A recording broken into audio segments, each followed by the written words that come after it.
He was born a slave, but died as one of the most influential teachers of his time. However, Epictetus wouldn't have considered himself a teacher. He was a philosopher, a Stoic philosopher, who sought a unique kind of knowledge, the kind that, when applied, helped people face and overcome life's inevitable difficulties. Through a blend of his own life experiences and the wisdom of his mentor, the Stoic philosopher Musonius Rufus, Epictetus developed insights that people traveled hundreds of miles to hear. They sent their children to learn from him, and people from all walks of life, including the affluent, the powerful, and even the future Emperor Hadrian, vied for the chance to sit at his feet. Fortunately, one young man regularly listened to Epictetus and took notes. Remarkably, these notes survived and have been passed down to some of history's greatest figures.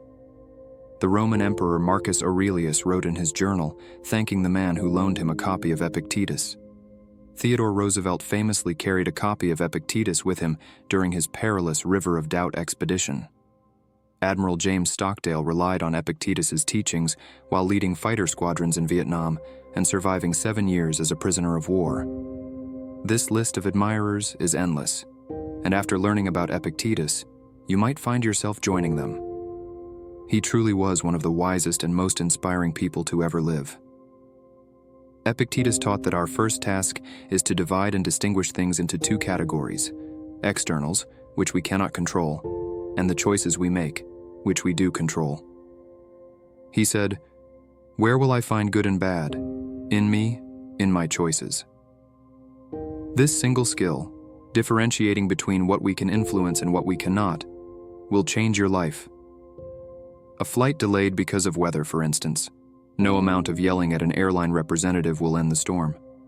No amount of wishing will change your height or birthplace. No matter how hard you try, you can't make someone like you. Time spent struggling against immovable objects is time not spent on the things we can change. Epictetus said that all we can control are the choices we make right now. The same is true for you. Focus on what parts of your day are within your control and what parts are not. Not only will you be happier, but you'll also have a distinct advantage over people wasting their time on unwinnable battles. It's not events that disturb people, Epictetus said. It's their judgment about things. Albert Ellis, a major figure in modern psychology, credited this line with guiding the development of cognitive behavioral therapy. Epictetus emphasized that our most important power is our ability to decide how to respond to events. If someone provokes you, realize that your mind is complicit in the provocation. Events are objective. It's your opinion that they're objectionable. Get rid of self-conceit, Epictetus advised. It is impossible to learn that which one thinks they already know. He always kept his eyes and ears open, actively looking for opportunities to learn from everyone and everything. This attitude is crucial whether you're an expert or just starting out. Every person you meet, every situation, every book, and every movie offers an opportunity to learn and improve.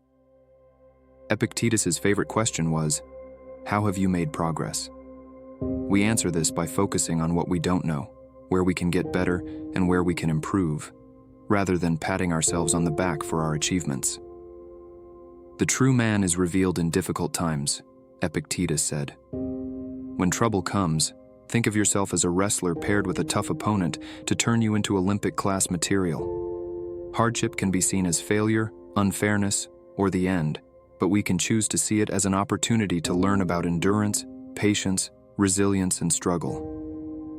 Epictetus saw hardship as an opportunity, not an obstacle. He became a symbol of the human ability to overcome dark circumstances. He believed it wasn't about accepting hardship or resigning ourselves to it, but deciding to make the most of it, turning every event into fuel to become better and stronger. Seneca, born at the turn of the first millennium during a time of paranoia, violence, and political turmoil, needed counsel just as you do. He discovered Stoicism, a school of philosophy founded in Greece, and found guidance on living a good life. Seneca shared this wisdom through letters and essays, believing that knowledge is only valuable when shared. "There are more things likely to frighten us than crush us," Seneca wrote. "We suffer more in imagination than in reality." Despite his chronic lung condition, exile, and loss, Seneca's advice was to focus on what's immediately in front of you, not on imagined fears. Pain and suffering are inevitable, but we must avoid torturing ourselves with worries about what might happen.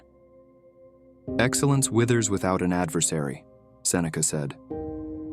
Adversity is the test of strong men.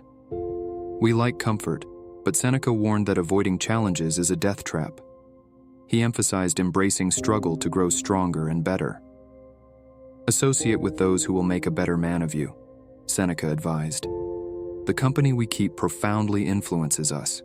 Surround yourself with those who push you to be better, and don't be afraid to cut ties with relationships that no longer serve you. Most of death is already gone, Seneca said. Whatever time has passed is owned by death. Death was a common theme in Seneca's writings, urging us to live immediately. He believed that reflecting on mortality helps us focus on the present and appreciate the time we have. Marcus Aurelius, the last of the 5 good emperors, also embraced Stoicism. Facing pandemics, civil unrest, wars, and more, he found solace in Stoic principles, writing meditations to pass on this wisdom. He believed in rising early to seize the day, seeing obstacles as opportunities to grow stronger and wiser. In his darkest moments, Marcus Aurelius focused on responding with courage, moderation, justice, and wisdom. He saw challenges as chances to practice these virtues, simplifying even the most complex situations. Remember this principle, Marcus wrote, when something threatens to cause you pain, the thing itself was no misfortune at all. To endure it and prevail is a great fortune. Reflecting on mortality was central to Marcus's philosophy. He saw it not as morbid, but as a way to stay present and focused on what truly matters. You could leave life right now, he wrote. Let that determine what you do and say and think. The wisdom of Epictetus, Seneca, and Marcus Aurelius offers timeless guidance on living a meaningful life. Embrace their teachings, and you'll find strength, resilience, and clarity in facing life's challenges.